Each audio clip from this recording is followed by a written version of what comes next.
Day 41. Reading Soldiers in the Elephant's Stomach. Part 2.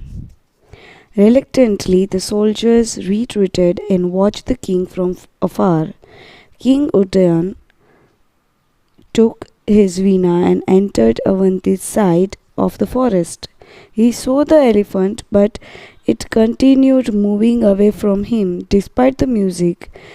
King Udayan couldn't understand what was wrong. He thought that the elephant's behavior was an insult to Goshavati, so he followed the elephant further into the forest.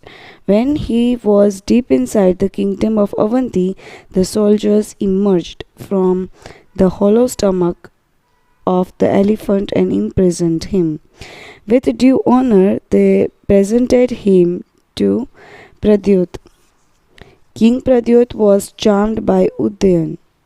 He knew that if he requested Udayan to marry his daughter, the king would refuse. So he decided to trick him and made sure that he didn't treat Udayan like a prisoner. On the contrary, Pradyut treated him like an important guest and said, "I apologize for bringing you here this way. Dear Udayan, I have an ugly and short-tempered daughter who is incapable of learning anything. I will gladly release you if you teach her the veena. You have a great reputation as a wonderful teacher, and the veena listens to you, so do wild animals. I am certain that my daughter will be able to learn something from you too. But remember that there will always be a curtain separating the two of you during the classes, and you must not see her face. Otherwise, her ugliness will cause you to flee from here."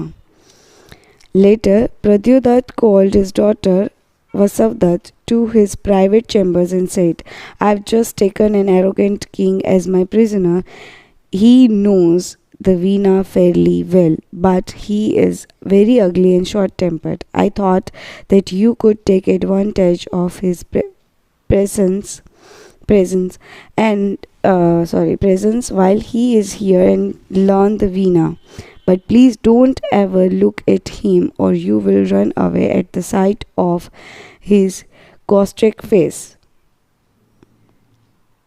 Keep your focus on the education he is giving you, respect that, and don't worry about the physical form.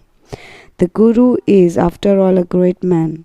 Thus he lowered their expectation.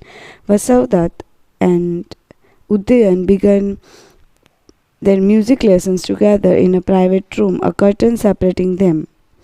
Udayan soon realized that Vasavdat was a sharp student. She was learning fast.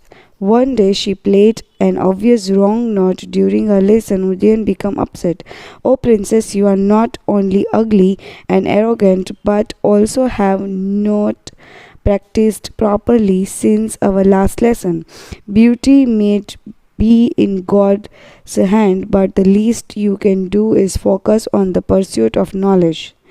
Vasavdat became furious. "Hoarding king, you must learn how to respect a princess. Besides, you are still my father's prisoner. I agree that I made a mistake, but it was because I was in a hurry to come here and did not practice today. A teacher should be compassionate and guide his students well. You don't seem to have that qualification, along with a lack of good looks." An exchange of words ensued, and in anger they walked up to the curtain and the princess pulled at it. Suddenly they